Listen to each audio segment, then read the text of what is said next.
دادگاه ماف مروان یا اروپا داخواز آزادکردن سلاحدین دمیتاج دا لسر و مجرد دنگ امریکا برای سکاپ هفت پیونک لگل اندام پرلمان HDP مرال دانش بشتاش آمادیاکیه و بریز بشتاش ده هفت پیون خواده پرسند درباره گرینگی و بریاره ده برسوان. ev biryar dadgeh mafê mirova dibêje ku xala hîjda ve bin pêk kiriye xala hîjda jî derheq Tirkiye'de cara yekemîn ew bûye biryar hatiye dan. Ev çi tê vatê ev vata wê ev ke ku dibêje ev girtin ev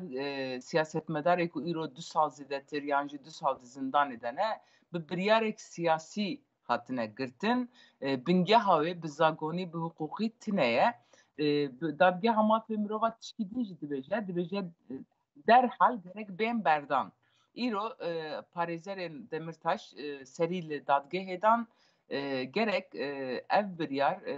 gora wê gav bê avêtin bi ne tenê Demirtaş yani hem Demirtaş hem jî hevalê me êdin gerek hemî bên berdan. Gelo ev biryara girîng ve da zanayın ku ev parêzgerên Demirtaş li serî dadgehê kin ev kengî encam zelal bibe. İro serî piştî biryarê dadgehê kirin gerek dadgeh gelekî zû biryarekî nû bide ji ber ku ev niha azadiya wan tune ye hîn di zindanê de ne lêbelê em nikarin demkî bêjin qetî vê demê de ew bê berdan lêbelê gerek pir zû ev biryar bêdan. Li gora hinek şîrovan jî gerek dadgeha Ewropayê ev biryara gelek zûtir bigirta lê bo hinek tirsên siyasî heta niha ev biryara negirtiye hûn va şîrovana çerdin nirexînin. Ev şîrovana em baş lê dinerin em jî dibêjin yani 2 sal zêdetir me serî li dadgeha mafê mirova da ye ji ber ku dadgeha mafê mirova heta ku biryara xwe da 11 heb hevalê me parlamenter wekîltiya wan xistin hîn di zindanê de ne nehatin berdan em ketin du helbijartina hem referandum hem helbijartinek din di vê astê de siyaseta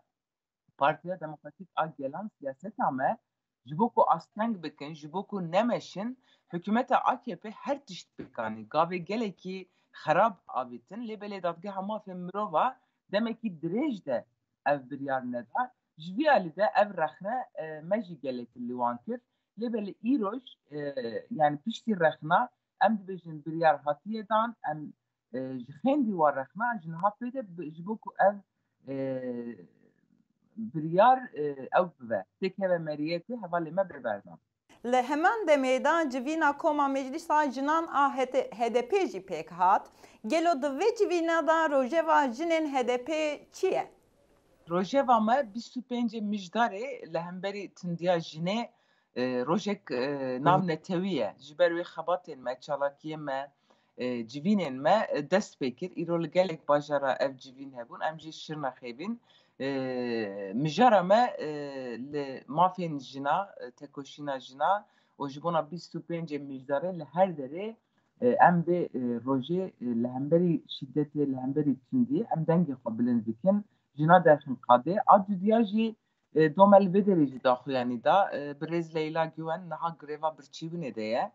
ev roja 13 ye li hemberî tecdîtê ketiye grêva birçîbûnê em roşkî berî roşkî gerek ev tecrît bişkê Meclîsa Jinan vê jî daye berxwe û Leyla Güven daxwaze wê pêk bên ji aliyê din de ji xwe xebatê me her daîm dewam dike pirtûka bi rêz Gülten Qişanak heye pirtûkên me êdin hene em vana civînê wan çê dikin em îmze dikin